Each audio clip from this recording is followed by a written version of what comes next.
Hello friends, कैसे हैं आप। उम्मीद करती हूँ अच्छे ही होंगे। तो आज मैं आपको करवाने जा रही हूँ क्लास 10वीं के इतिहास का तीसरा पाठ, विश्व के प्रमुख दर्शनों में यहूदी दर्शन के विषय में। अगर आपको मेरी वीडियो पसंद आ रही है तो चैनल को सब्सक्राइब करें, वीडियो को लाइक करें, बने रहिए चैनल के साथ। तो चलिए मेरी वीडियो की तरफ। तो आज हम करने जा रहे हैं विश्व के जो प्राचीन दर्शन हैं उनमें से एक है यहूदी दर्शन। आइए जानते हैं इसके बारे में। यहूदी दर्शन का जो आरंभ है वो पैगंबर हजरत अब्राहिम से माना जाता है। किससे माना जाता है? पैगंबर हजरत अब्राहिम से। ठीक है। अब्राहिम के बाद यहूदी इतिहास में सबसे बड़ा नाम मूसा का था। किसका था? मूसा का था। पहले अब्राहिम था, उसके बाद मूसा का है। मूसा ही यहूदियों के प्रमुख व्यवस्थाकार माने जाते हैं। मतलब अब्राहिम के बाद जो यहूदी इतिहास को संभाला, यहूदी धर्म को जिसने उजागर किया, वो थे मूसा। मूसा को ही पहले से ही चली आ रही परंपरा को स्थापित करने के कारण यहूदी दर्शन का संस्थापक माना जाता है। मूसा ने क्या किया? जो पहले से परंपरा चली आ रही थी यहूदी दर्शन की, उसी को जो स्थापित करने का प्रयास किया, इसलिए उसको संस्थापक माना जाता है। तो आगे बढ़ते हैं यहूदी दर्शन की उत्पत्ति। आइए जानते हैं कि इसकी उत्पत्ति कैसे हुई। अब्राहिम को यहूदी, ईसाई व मुसलमान तीनों दर्शनों के लोग अपना पितामह मानते हैं। ठीक है, इसको याद रखना कि पितामह कौन कौन मानता है? यहूदी, ईसाई व मुसलमान। किसको पिता मानते हैं? ये अब्राहिम को। ठीक है। अब्राहिम के दो बेटे थे, हजरत इसहाक और जो है हजरत इस्माइल। ठीक है।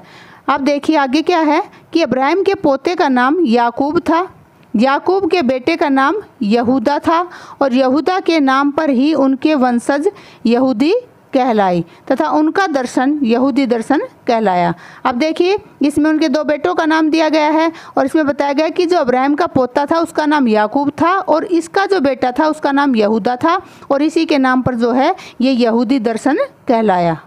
देखिए मूसा मिस्र के फराव के ज़माने में हुए थे। कब हुए थे? फराव के ज़माने में। फराव किसे कहते थे? मिस्र के राजाओं को फराव कहा जाता था। ऐसा माना जाता है कि उसकी माँ ने उसे नील नदी में बहा दिया था। किसको? मूसा को। फिर उसे नदी से निकालकर फराव की पत्नी ने पाला था। उसे नदी से निकाला गया और जो राजा की पत्नी थी उसने उसे पाला। अब बड़े होकर वह मिस्र का राजकुमार बना। बाद में उसने क्या किया? यहूदियों को जागृत किया। किसके प्रति? अपने जो है धर्म के प्रति, अपने दर्शन के प्रति, और उनको क्या किया? एकजुट किया। यहूदी मान्यताओं के अनुसार ईश्वर एक है, उसके अवतार या स्वरूप नहीं है, लेकिन वह दूत से अपने संदेश भेजता है। मूसा को ईश्वर का संदेश दुनिया में फैलाने का अधिकार मिला था। क्या मान्यता है यहूदी धर्म में? कि ईश्वर एक है, उसके अवतार या स्वरूप नहीं है। मतलब क्या कहना चाहते हैं वो? कि ईश्वर जो है वो एक ही है, ना उसके कोई अवतार है ना उसका कोई स्वरूप है, लेकिन वह दूत से अपने संदेश भेजता है। लेकिन वो बार बार क्या करता है? अपने दूत भेजता है और वो दूत क्या करते हैं? उनके संदेशों को दुनिया में पहुँचाते हैं। ठीक है। यहूदी दर्शन के अनुसार मूसा को ईश्वर का संदेश दुनिया में फैलाने का अधिकार मिला था।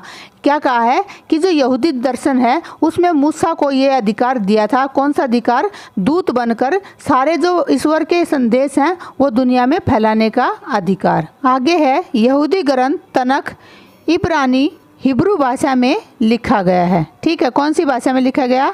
हिब्रू भाषा में। क्या? यहूदी ग्रंथ। ग्रंथ का क्या नाम है? तनख। ठीक है। जो ईसाइयों की बाइबल का पूर्वार्ध है। आगे क्या है? यहूदी अपने ईश्वर को यहोवा कहते हैं। यहूदियों के पुरोहित को रवि तथा पूजा स्थल को सिनागोग कहा जाता है। ये नाम याद रखना। ईश्वर को क्या कहते हैं? यहोवा।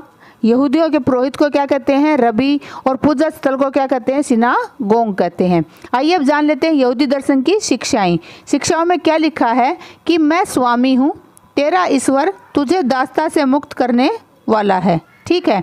ये लिखा है कि मैं स्वामी हूँ और जो तेरा ईश्वर है वो तुझे दासता से मुक्त करने वाला भगवान है। मेरे अतिरिक्त तू किसी दूसरे ईश्वर को नहीं मानेगा। मतलब जो हूँ मैं, स्वामी हूँ, मैं ही सब कुछ हूँ और इसके अलावा तू किसी और दूसरे ईश्वर को नहीं मानेगा। आगे है तू अपने स्वामी व अपने प्रभु का नाम व्यर्थ ही नहीं लेगा। ठीक है। अगला क्या है? 6 दिन तू काम करेगा, 7वें दिन क्या करेगा? आराम करेगा। क्यों करेगा? क्योंकि यह प्रभु का दिन है। मतलब सारा दिन जो है प्रभु को याद करेगा। अपने माता पिता का सम्मान कर, उन्हें सम्मान दे। ठीक है। क्या करना है? माता पिता का सम्मान करना है। आगे है तू हत्या नहीं करेगा, तू चोरी नहीं करेगा, तू अपने पड़ोसी के खिलाफ झूठी गवाही नहीं देगा। तू अपने पड़ोसी के मकान, पड़ोसी की पत्नी, नौकर नौकरानी और उसकी संपत्ति पर बुरी नज़र नहीं रखेगा। इस दर्शन में क्या है, पड़ोसियों तक के भी ये बताया गया है कि उनके साथ हमें कैसा व्यवहार करना है। मतलब उनके खिलाफ झूठी गवाही नहीं देनी, उनके जो है मकान है या उनकी जो पत्नी है, नौकर नौकरानी है, संपत्ति है, किसी पर भी बुरी नज़र नहीं रखेगा। यहूदी दर्शन के अनुसार नैतिकता ही मानव जाति की पहचान है। क्या? नैतिकता, यानी अच्छे कर्म है जो, वही मानव जाति की पहचान है। इसके अनुसार मनुष्य के पास दो ही विकल्प है, या तो वो ईश्वर के कानून की आज्ञा का पालन करे या फिर वो अपनी आत्मा का उल्लंघन करें। ठीक है, अब पढ़ लेते हैं यरूशलेम का महत्व। यरूशलेम इजराइल देश की विवादित राजधानी है। विवादित का क्या मतलब है कि ये पूर्ण रूप से जो है इस देश की नहीं है, लेकिन ये देश जो है इसको अपना राजधानी मानता है। इस पर यहूदी, इस्लाम तथा ईसाई तीनों ही दर्शनों के अनुयायी दावा करते हैं। क्यों करते हैं? क्योंकि यहाँ पर जो है यहूदियों का क्या था, एक मंदिर था, इस्लाम की एक बहुत बड़ी मस्जिद है, और ईसाई क्या है, ईसाई ये मानते हैं कि जो उनका ईसा मसीह है उसका जन्म जो है यहीं पर हुआ था। तो तीनों ही दर्शनों के जो है अनुयायी ये दावा करते हैं। आगे क्या है, क्योंकि यही यहूदियों का पवित्र सुलेमानी मंदिर हुआ करता था। यहाँ पर जो है यहूदियों का एक बहुत ही पवित्र मंदिर था। कौन सा? सुलेमानी मंदिर। बाद में उसको जो है तोड़ दिया गया था, और उसमें से अब एक आखिरी जो एक दीवार बची हुई है। ठीक है, उस दीवार के पास ही जो है यहूदी जाकर पूजा अर्चना करते हैं।